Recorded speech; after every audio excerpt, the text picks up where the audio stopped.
Today I'll be building James Bond's DB5 in 1/43 scale. This is an Airfix kit. I'll be building a replica of the car from the recent No Time to Die film. As you can see, this is a starter set, comes with paints and glue. I'm not going to be using those, I will use the brush. Nice little decal sheet here, much better than the one that came on the old Airfix DB5. Pretty comprehensive instructions. You'll see they've given out some paint instructions. All the yellow sections are where they need to be glued as well. And this is a pretty nicely moulded kit. It was released last year, so still fairly new. You can see the parts here, no flash on these sprues, which is great. All the wheels are the same, nice bit of detail there on the wire wheels, some engine detail on the underside.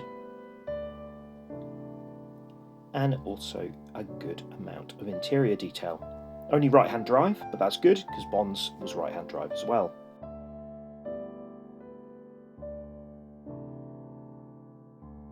Bit of fine detail there, and the body is also nicely moulded. Few mould seams along the front and rear wings, a little bit on the roofline as well, and around on the boot. Just a few things to clear up before starting. Here you can see how the size compares to the 1/24 scale Revell version. The Revell version, of course, is officially licensed and is the car from Goldfinger. A few clear parts here. Got some moulded windscreen wipers on the front. I'm starting to remove the mould seams with a craft blade and then removing the rest with a fine sanding stick.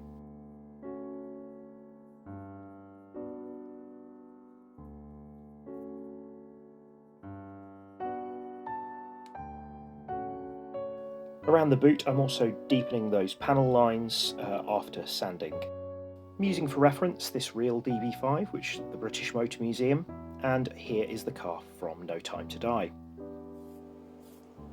Started by priming it in fine grey primer from Tamiya,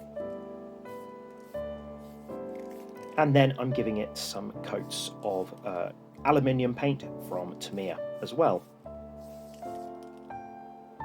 Now I realised that the car in No Time to Die does have the opening hatch on the roof, so I've masked off the panel using the 1/24 scale version as reference. This is about 1.8 by 1.5 centimetres, and using the masking tape means I can get the lines as straight as possible. I should really have done this before painting, but I'll repaint it after I've left the marks in. Peeling that off, and yeah, it's not bad. Here just to compare it to the opening on the Revell kit. I've not added the bulletproof shield that comes out of the rear of the car, as that doesn't appear in No Time to Die. Dashboard was painted in semi-gloss black, and then I picked out details using this Posca paint pen in silver. This is the kind of thing which the instructions don't recommend, but the kit does come with silver paint, so there's really no reason why you shouldn't do this. I painted the lower half in aluminium and then went over the underside in matte black and the interior in matte grey. And I then used this dark grey, this is tank grey, for the seats, and a bit of matte black for the rear parcel shelf. You'll see how it fits in there. Front two seats, there is a right and a left, so make sure you get those around the right way. We're also done in matte grey, and there's a little handbrake detail done in matte black. See here how the seats are made up of two parts. And they just go over the transmission tunnel in the middle. Now the real car had an armrest with gadgets in it, so I fabricated one of those by cutting out a very little piece of sheet styrene and painted that in the same Panzergrau Revell paint and just glued it down there in the middle. The gear stick had been painted in black and silver, and then it was time to add these two little dials to the dashboard.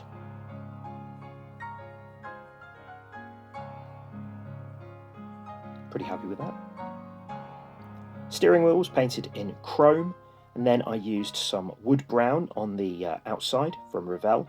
I then dry brushed on a little bit of matte brown, and then once that had dried, I went over with some orange transparent paint from Tamiya. Gives it a really nice varnished finish.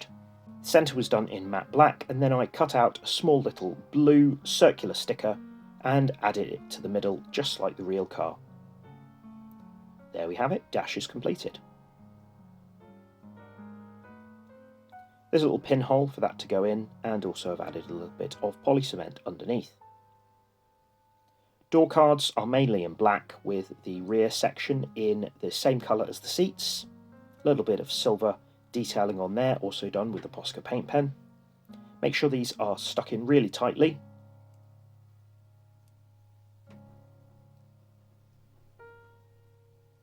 There we have it. Then on the underside, the axles are done in black. These don't need to be glued, as they can rotate. Then this undercarriage section done in black. I think the rear sort of axle section should have been black, but I painted it silver. And then the engine, transmission and exhaust all in silver. It's a decent bit of detail for a 1/43 kit. And you can see how it will go together. The wheels were painted in matte black, and then I lightly airbrushed on some Vallejo chrome to pick out the detail of the spokes. Just did a very, very light coat so that it didn't go into the recesses. There we are, I'm pretty happy with that. Sandwich this together with the joins in the same place, then sand that flat and cover it back over with a bit more matte black. All four wheels are the same, so it doesn't matter which axle they go on.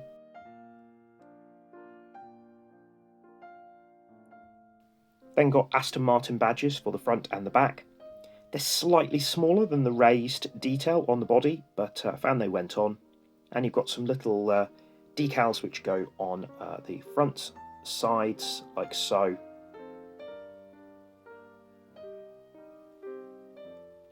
There we have it. Now there's windscreen wipers moulded into the windscreen. So I painted those black first and then went over with some Vallejo chrome. There we are.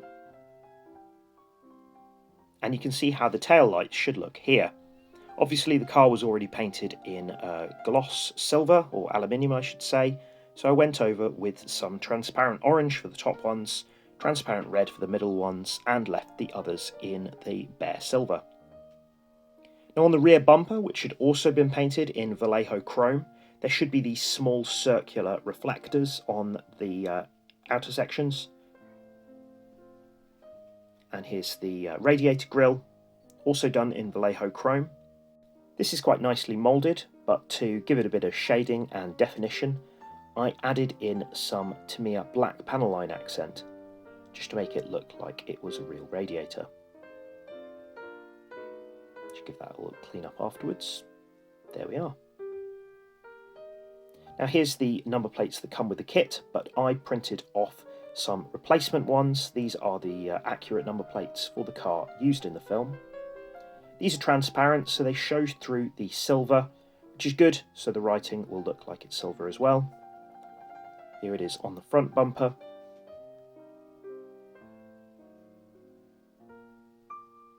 There we have it. Now the rear window section, this car doesn't have side windows, that can be clipped into place without the need for any glue. Just be very careful. Found the windows stuck out a little bit at the back, so I don't know if that's a mistake, but there we are. Now similarly, the light covers at the front, if they were sanded down so there weren't any burrs, and in the right position, they'll actually go into place without the need for any glue, which is great.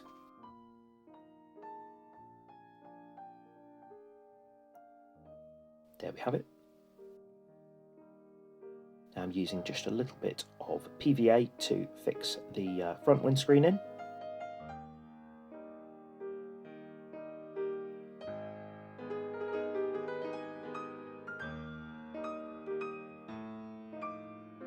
You can see where the front bumper fits in. You might need to sand down some of the tabs for the bumpers. I found that the rear one didn't fit that well. And there's the radiator. Make sure to give it a bit of a squeeze to let the glue stick at the front and the back. And then finally, I'm using this fine black Gundam marker to pick out the vent in the bonnet.